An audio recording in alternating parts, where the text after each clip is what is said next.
News Live on Viewer Television. I am Joy Malik. The headlines. President Muhammadu Buhari says he will leave office when his tenure ends on May 29, 2023.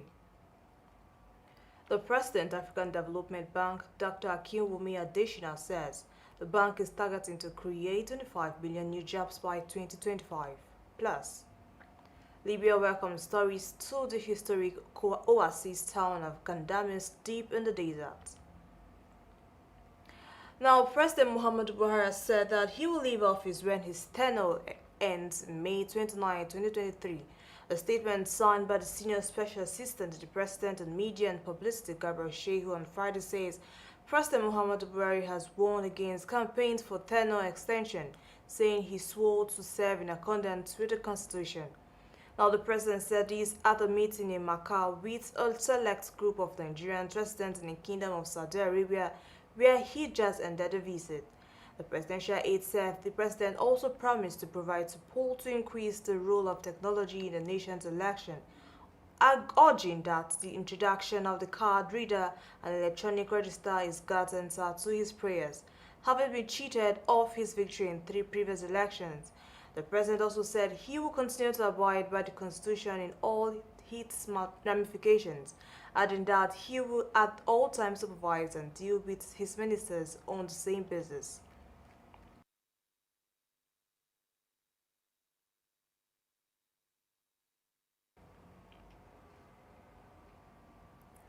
Now, Vice President Professor Yemi Osinbajo says Nigeria already has a $400 billion plan for the transition of zero emissions by 2050. According to him, Nigeria is one of the few developing countries to have thrown up a plan and tried to cost the plan. Osinbajo stated this at a virtual panel discussion on, and quote, a just transition, balancing climate mitigation with African development, organized by Tony Blair Institute for Global Change. Now, Professor Osinbajo's comment comes a few days to the commencement of the COP26 holding in the United Kingdom. He said Nigeria's expectation is that more developed countries will change the direction of the conversation around energy transition in favor of Africa at the Global Summit. With him on the panel were the President of Tanzania, Samia Hassan, the former British Prime Minister Tony Blair, and the Executive Secretary of the United Nations Economic Commission for Africa, Dr. Vera Songwe. The COP26 summit, scheduled to hold in Glasgow, Scotland from October 31st to November 12th, will bring the global community together to accelerate action towards the goals of the Paris Agreement and the UN Framework Convention on Climate Change. Earlier in his submissions, former UK Prime Minister Tony Blair called for a new partnership with Africa and climate change, noting that, and in quote, it is going to be necessary to use gas as a transitional fuel, and doing that is essential not only for development but also for the environment. Still on climate change summits, the federal government has called on developed countries to redeem their $100 billion pledge made to support developing countries on climate action. The Minister of State and for Environment, Sharon Ikezu, made a call in Abuja at the news briefing on COP26, preparations scheduled for October 24th to November 12th in Glasgow. She mentioned important issues to be discussed at the COP26 as mobilizing finance, scaling up adoption, how to deal with damage and economic and non-economic costs by climate impact, among others. Now, according to her, in the area of scaling up adaptation, considering that Africa is at the receiving end of climate change impact, the focus will be to strengthen the continent's ability to adapt climate change impact. Now, the minister said Nigeria would have a pavilion on primarily showcase the climate action and green efforts at COP26.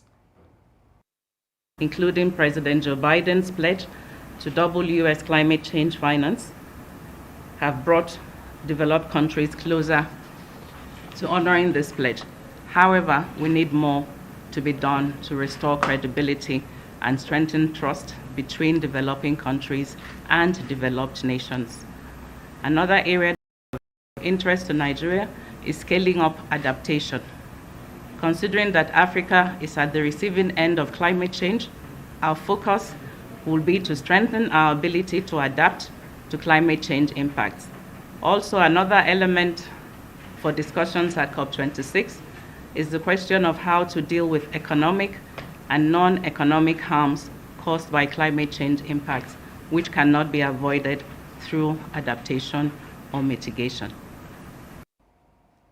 Now let's take it to Taraba State, where Taraba State Madrid and Timber Buyers Association of Nigeria has accused the state chairman Josiah Magaji of maladministration.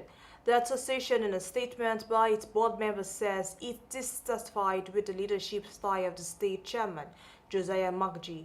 The report accuses the state chairman of failure to carry members along in the discharge of duties due to negligence and failure to pilot the affairs of the association. The statement explains that for the space of 4 years of the existence of the present leadership, it has failed to call for any congress of members as against the constitution of the association. We wish to formally announce to the general public the dissolution of the association. We are doing this because it is our primary official responsibility as members of the Board of Trustees and in accordance with the provision of the Constitution of the association. We are saying that from this day, this association ceased to exist henceforth due to the leadership failure. Taraba State Madrid and Timber Buyers Association of Nigeria board members have alleged that the state chairman deliberately neglected to keep records of accounts and all income generated and expended by the association. The statement further accuses the state chairman of his failure to hold consultative meetings of members and executives and therefore pass express vote of no confidence in him. Since his inauguration as the chairman for Taraba Madrid Timber Buyers Association chapter, he has not only disappointed the members, Congress, but has also failed woefully in carrying out his official responsibility due to his negligence and failure to pilot the affairs of association based on the rules and regulations guiding the proper conduct of the association in the following areas. As of the time of filing this report, all efforts to reach the chairman, Josiah Magaji, has been futile. However, Viewer Television will bring updates on this story. Linda Guana, Viewer TV News, Jalingo. Now, the Director General Michael Modu, Institute for Labour Studies, Issa Aremu, says the federal government is committed to investing in women's economic empowerment through capacity building, innovations and access as part of President Muhammadu's Buhari's continuous support to the development of women. Aremu stated this in Ilori, the Kwara State capital, during the opening ceremony of a two-day training program on advocacy and communications for women's economic empowerment organized by the Institute in collaboration with the Partnership for Advancing Women in Economic Development. 35 women participated in a training program anchored by the Development Research and Projects Center. The Director General also urged Nigerian women to work for and deepen the nation's democracy. Naremu therefore urged Nigerian women to pray and work for a peaceful Nigeria and work for democracy, stressing that they must deepen democracy as it helps to ensure that they are economically viable. Now, the FCT Minister of State, Dr. Ramatu Aliyu, has declared war against the operators of brothels and commercial sex workers in the territory as part of effort to safeguard the health of residents. Acting Director of Social Welfare Services, FCT Social Development Secretariat, Sani Ama, made this note when he led a team of security agencies and evacuation squad of SDS to raid a brothel on Friday in Abuja. He said that the FCT Minister of State had directed his Social Development Secretariat to sanitize the FCT as of what he termed human nuisance and social vices such as commercial street workers and brothels. Ama, who disclosed that no fewer than 27 commercial sex workers were arrested and handed over to the police for prosecution, Ama reiterated the commitment of FCTA to ensure the rule of law prevails in the city. According to Amal, the Penal Code of Northern Nigeria, the Immigration Act of NAPTIP Act stipulates that operations of brothel, street commercial sex workers, child abuse, child labor, human trafficking were criminal activities. The director therefore appealed to the public, especially those brothel operators, brothels and commercial sex workers, to have a change of mind and business. Now, the Chief of Air Staff Air Marshal Oladayo Amayo says the Nigerian Air Force will support the Ministry of Defense implementation. An advisory committee as it executes the recommendations of committee earlier set up to reform the armed forces of Nigeria for effective and efficient service delivery. Air Marshal Amayo stated this while hosting members of the committee led by the Vice Chairman, Lieutenant General Abel Akele, at NAV headquarters in Abuja. Now, while noting that in the past there have been several reform recommendations that never saw the light of day, the Chief of Army Staff expressed optimism that with the reached pedigree of the implementation committee members, there is no doubt that the recommendations, when implemented, will return the armed forces of Nigeria to its rightful place of global reckoning. Now, the Chief of Army Staff also recommended the Minister of Defense, retired Major General Bashir Magaji, for seeing the need to reform the entire military, noting that the timing for such reform could not have been apt in view of the dynamic nature of modern warfare. It may be recalled that in February 2021, the Minister of Defense, retired Major General Bashir Magaji, inaugurated a 21-man committee to facilitate the reforms of the Ministry of Defense and the Armed Forces of Nigeria. Now, the main task of the implementation committee is to ensure the execution of the recommendations of the reform committee. When NEWSLIVE returns, the United Nations has pledged continuous partnership with the Nigerian Army in tackling security challenges in the country and the Sahel region. Details of these and more comes to you right after the break.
My name is John Matake.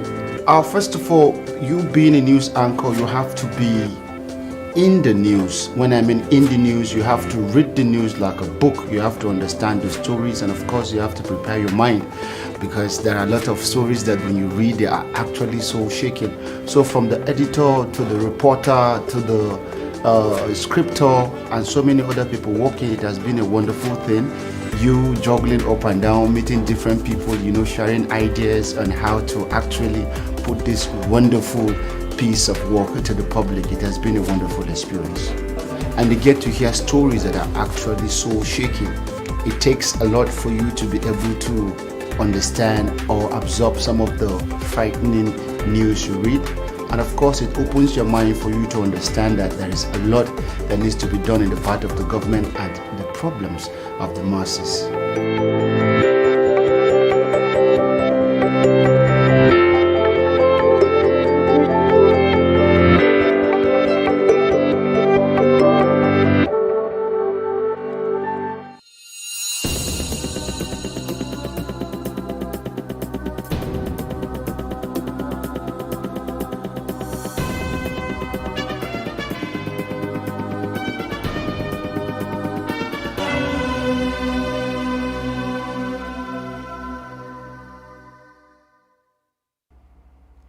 welcome back. Keep your just joining us. This is News Live on Viewer Television. A recap of our top stories.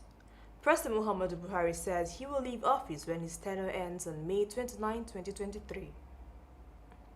The President, African Development Bank, Dr. Akinwumi Adesina, says the bank is targeting to create 25 million new jobs by 2025 plus.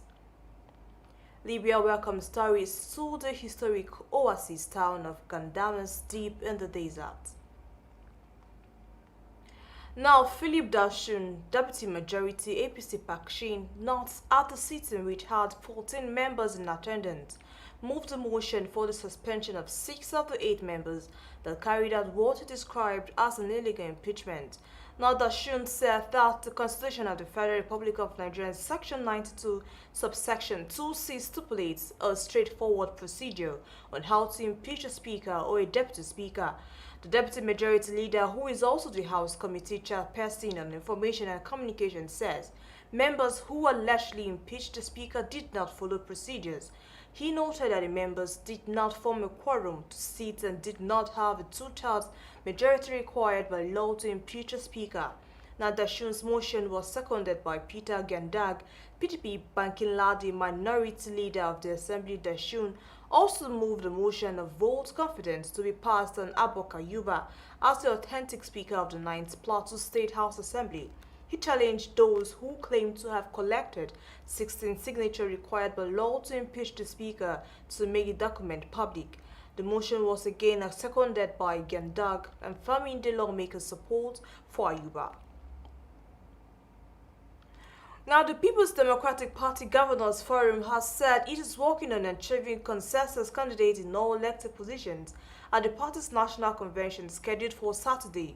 The forum chairman, Governor Aminu Tambuwa of Sokoto State, disclosed this while briefing newsmen at the end of the main opposition governors meeting on Thursday night in Abuja. Now, Tambuwa said that no less than 80% has been achieved in producing consensus candidates for elective positions. Now, moving over to security challenges, the Nigerian Army has commissioned 60 new VP-1 type tracked armored personnel carriers from China to tackle countries' insecurity challenges. The new equipment bolsters the Army's efforts in the war against Boko Haram and bandits in the northeast and northwest. During the inauguration of the armored vehicles on the Nigerian Army School of Infantry, Jaji Kaduna, Chief of Army Staff Lieutenant General Farouk Yahaya said that the Army is taking steps to ensure the safety of the country and its citizens. Represented by the Commandant of Infantry Corps, Major General Victor Ezegu, the Chief of Army Staff said the equipment will help to neutralize and Army hates the insurgents and return the country to normalcy. Now, Yahaya also reaffirmed the Army's commitment to protecting Nigeria's territorial integrity, adding that this will be achieved in collaboration with relevant stakeholders, partners, and other agencies. Still on tackling insecurity, the United Nations has pledged continuous partnership with the Nigerian Army in tackling security challenges in the country and the Sahel region. Representatives of the UN Secretariat General for Central Africa, Mahamat Salid, disclosed this when he paid a courtesy visit on the Chief of Army Staff, Lieutenant General Farouk Yahaya, at the Army headquarters in Abuja. According to a statement by the Director of Army Public Relations, Brigadier General Oyema Wanchiku, Mahamat commended the efforts of the NA in stemming the security challenges and activities of insurgents in Nigeria and by extension the Sahel regions. The UN envoy, who was accompanied on the visit by the special representatives of the UN Secretary General in West Africa and the Sahel, Francois Fall, said it is very crucial to adopt a regional approach and provide antidotes to tackle terrorism and other contemporary security challenges bedeviling West Africa and the Sahel region. Now, responding, the Chief of Army Staff noted that countries across the globe are currently confronted with terrorism and other security challenges peculiar to each nation, and that the NA, in conjunction with sister services and other security agencies, is making steady progress in the fight against insurgency and will not relent in ensuring the menace is brought to an end in Nigeria. Now, moving over to COVID-19, beginning on November 8th, foreign air travelers to the United States will be required, with only limited exceptions, to be fully vaccinated and to provide proof of vaccination status before boarding a plane to the U.S. This new global travel system replaces the existing country-by-country restrictions, putting in place a consistent approach worldwide. The U.S. has said, with the implementation of this new vaccine requirement, the U.S. government explained that foreign national travelers who had been in one of the 33 countries with restrictions do not need to obtain national interest exceptions to travel to the U.S. Now, the Director General of the National Senior Citizen Center, Dr. Omar Karo, has solicited private sector investment in the programs and processes of enhancing the livelihoods of senior citizens across the country. Omar Karo made this call in her address of welcome at the median edition of the private sector roundtable organized by the center in Abuja and sponsored by FJ Global and Cement Group. The NSCCDG explained that the private sector investment in the programs of the center for the age would go a long way to enhance their lives and enable them to live longer. Now speaking, the Minister of Finance, Budget and National Planning, Zainab Usman, represented by her Special Assistant on Budgets, National Planning, Hawa Yahya, described the private sector initiative as a great idea. In her goodwill message, Sadia Farouk, Minister of Humanitarian Affairs, represented by Masu Kuliya, Director of Social Development, and the ministry commended the Makoro for her brave efforts, even when funds were not readily available to the center. Is indeed both intended as a major stakeholder consultation with the private sector, which outputs would inform our ongoing National Senior Citizen Center 10-year strategic development plan. And it is also intended as an opportunity for the National Senior Citizen Center to inform you about the National Senior Citizen Center, the act that set up the National Senior Citizen Center, our mandates, our main domains, and also to welcome and engage you in a transformative dialogue that would strengthen partnership. It's a good initiative that has to do with aged people. And if you are retired does not mean you should be tired. Whatever it takes, life continues from there. With this initiative, people will not be redundant, they will have something doing, and life continues afterward. We all know government cannot do it alone. Private sector are the critical aspect of every socio-economic development. I'm happy we have banks here, insurance company, supporting the Senior Citizen Center. The ministry will do whatever possible to see that the center succeed in its mandate. At this point, I want to tell you that the federal government will make sure that the center is adequately funded and supported towards discharge of its mandate.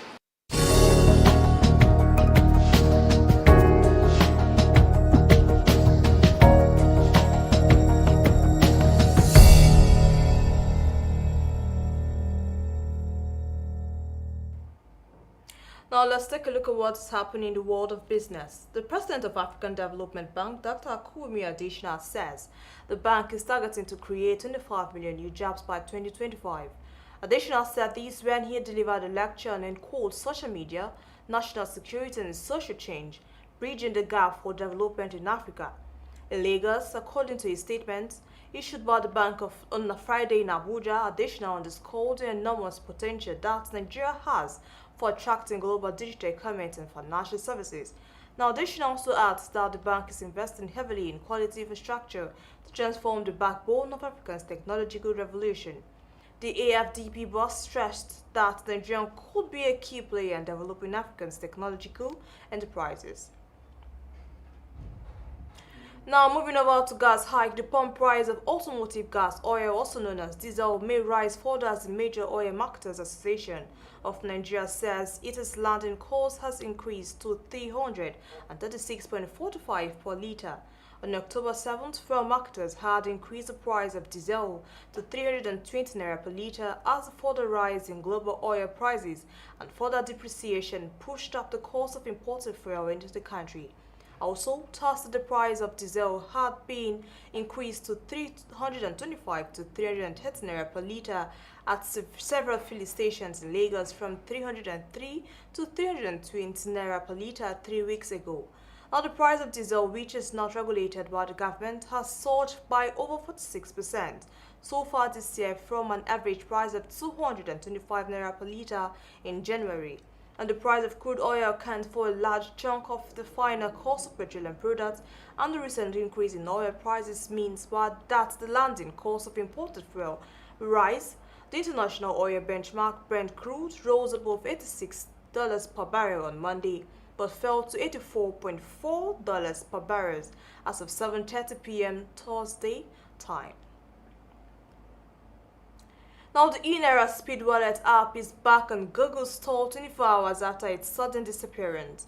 The app went missing Wednesday from the Google Store after it launched met heavy criticism as users struggled to link their emails and BVNs. Before it went offline, the app had been downloaded by over 100,000 persons. CBN spokesperson Osita Wansobi said that the app went missing because of an upgrade. Meanwhile, the CBN on Thursday disclosed plans to engage target groups in selected states to facilitate their economic empowerment and financial inclusion. The states are Gombe, Bayelsa, Ebonyi, Jigawa, Niger, and Oyo, which the bank identified as having the highest number of financially excluded women and youths in the country. Now, according to a statement issued by the bank, the program, among other things, is aimed at creating awareness of the central bank digital currency and its benefits. And lastly, on business news, the National Identity Management Commission is currently facing a network delay which has slowed down the generation of national identity numbers, even as the deadline for customers to link the SIM to their NINs joins closer. While newly registered customers usually obtain the NIN within a day or so in the past, now some have to wait for as long as a week in order to generate their NIN. Customers without NINs or those who have failed to link the NIN to their telephone lines will not be barred from using the telephone lines from October 31st, 2021. Meanwhile, indications have emerged that millions of subscribers may be at risk of these infringements these 3 days to the October 31st deadline set by NCC. Now, according to a source in the Association of Licensed Telecommunications Operators of Nigeria, only about 70 million SIMs have been verified to their respective NIN. Recall that the deadline for the SIM NIN leakage has been extended multiple times.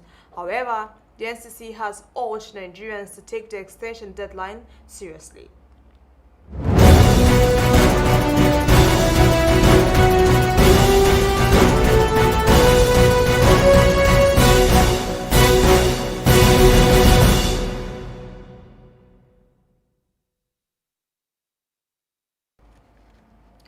Now, for the first time in a decade, a group of around 100 mostly European tourists have visited the historic oasis town of Gandamas deep in the desert. The convoy of vehicles was accompanied by the police there to guarantee security. The visitors arrived via a border crossing to Tunisia, which had opened in September after months of closure due to coronavirus pandemic. The tour was paid for by the Libyan state in a bid to attract more tourists. Many, such as the Italian tour operator, are delighted to return to the country. Tripoli sees tourism as a key sector for the economy. Despite the year's relative calm, the country still sees localized outbursts of fighting, and most countries still advise their citizens against visiting.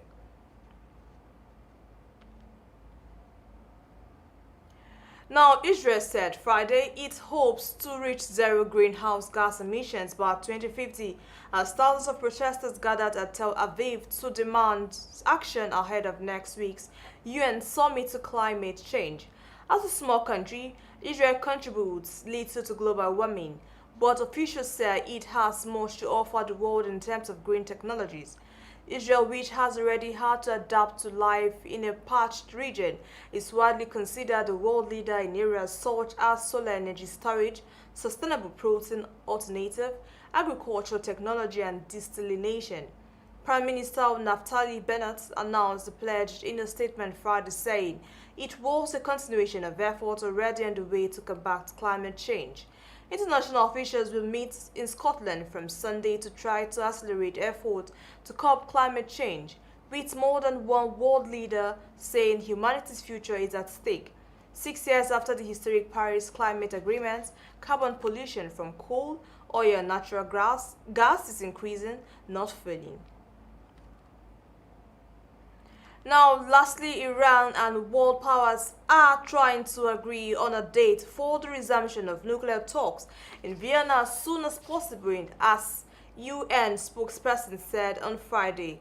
Iraq's top negotiators said after talks in Brussels this week, negotiations in Vienna will resume by the end of November. In April, Tehran and 6 powers began discussing ways to salvage the 2015 nuclear deal, which was signed 3 years earlier by the U.S. President Donald Trump. Trump then reimposed sanctions on Iran, which devastated its economy by reducing its oil exports. Now, Iran's Deputy Foreign Minister Rian Ali Bagheri meets with Eric Mora, Deputy Secretary General of the European Foreign Action Service. However, talks have stalled since the election of Iran's hardline President Ibrahim Raisi in June. Will is expected to take a tough stand when talks resume in Vienna.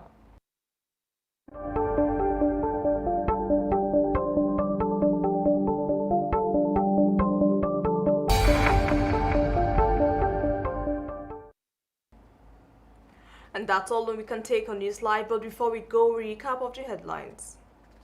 President Muhammadu Buhari says he will leave office when his tenure ends on May 29, 2023. The President African Bank Development, Dr. Akuwumi Adesina, says the bank is targeting to create 25 million new jobs by 2025. Plus, Libya welcomes tourists to the historic oasis town of Bandamis, deep in the desert. Do stay tuned for the rest of our programs. Many thanks for watching. Good night.